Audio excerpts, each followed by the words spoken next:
Violence broke out in Israel, and Hamas terrorists unsparingly and unbelievably unleashed this attack. Any right-thinking person condemned it unequivocally. But then, there seem to be some people who are afflicted with an illness called, let's say the thing that sounds cool. An example? A joint statement that was released by the Harvard-Palestine Solidarity groups on the very day that the attack was taking place. They released this statement on the situation in Palestine. Remember, at a time when people were still being killed by Hamas rocket strikes and bodies of common Israelis were littering the streets, this solidarity group wrote, "We, the undersigned, hold the Israeli regime entirely responsible for all the unfolding violence." They go on to say, the events in Israel did not occur in a vacuum, and for the last 2 decades, millions of Palestinians have been forced to live in an open-air prison. There wasn't one word on the murder by Hamas. In fact, an almost tacit justification of it by saying that the Israeli regime is responsible. So if the Israelis die, it's their own fault. 4 days later, the letter has drawn a shocked and outraged response from a section within Harvard. Faculty members from Harvard wrote an open letter where they said, "The statement can be seen as nothing less than condoning the mass murder of civilians based on their nationality and has contributed to the false equivalence between attacks on non-combatants and self-defense against those atrocities." The disgust at such a tone-deaf statement was not limited to the teachers alone. Several companies said that they would be blacklisting those who have put their signature on this statement. They'd be blacklisted from any employment. Academics, Jewish groups also recoiled in horror at this apparent victim blaming. The result? Many of the signatories then did an about-turn, starting with the undergraduate Nepali student organization who said that their statement to call attention to historical injustices has been interpreted as tacit support. And to ensure that their stance on condemnation of violence by Hamas is clear, they retract their signature. By the way, 10 Nepali citizens are among those killed by the Hamas.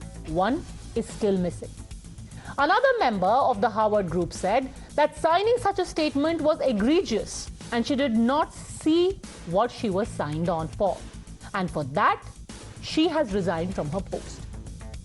Yet another group of Indians, by the way, called the Harvard undergraduate Ghungru, said that we want to apologize for co-signing this statement. Some in Harvard may have seen the light, but many in India have not. They are still keen on finding ways to give benefit of doubt to the terrorists and openly voicing support for Palestine. They do not mention Hamas, leave alone condemn its butchery. Asaduddin Owaisi today posted Palestine Zindabad and then said that almost all of the violence is because of Israel. IUML almost justified the terror attack as a natural reaction, and the SDPI is planning to take to the streets. 13-ാം തീയതി കേരളത്തിലെ ജില്ലകളിൽ നടത്താൻ party പറഞ്ഞിട്ടുണ്ട്. എല്ലാ ജില്ലകളിലും നടക്കും, പ്രതിഷേധ സംഗമങ്ങൾ നടക്കും. ഇത് പ്രതിഷേധിക്കുന്നത് പലസ്തീൻ ജനതയോടുള്ള ഐക്യദാർഢ്യമാണ്. കാരണം നിരാലംബരായ നിസ്സഹായരായ ആളുകളിലേക്ക് കടന്നുകയറി ആക്രമിക്കുന്ന ഇസ്രായേലിൻ്റെ അല്ലെങ്കിൽ അവരുടെ ജീവനും സ്വത്തിനും അപകടമുണ്ടാക്കുന്ന പ്രവണതയാണ് social democratic party of India എതിർക്കുന്നത്. जहाँ पर भी वायलेंस होती है हम वायलेंस की मजम्मत करते हैं और हम सब लोगों को, सब लीडर साहिबान को, सब पार्टीज़ को अमन के लिए काम करना चाहिए. और अमन के लिए बड़ा ज़रूरी है कि जहाँ पर भी कोई कन्फ्लिक्ट है वहाँ रेजोल्यूशन होना चाहिए, वहाँ टॉक्स होनी चाहिए. इंसाफ की बुनियाद पे आप जब मसले हल करते हैं तो मैं समझता हूँ कि इससे बेहतर कोई तरीका नहीं है कि जंग को ख़त्म करने का. Which makes one wonder, is this really solidarity, or is this a case of just being tone deaf? Of not really even having an idea of what's happening on the ground, but going along with whatever in the name of activism?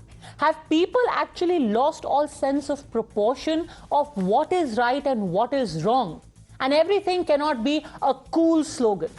Leave alone Harvard. What about the political parties in our own country?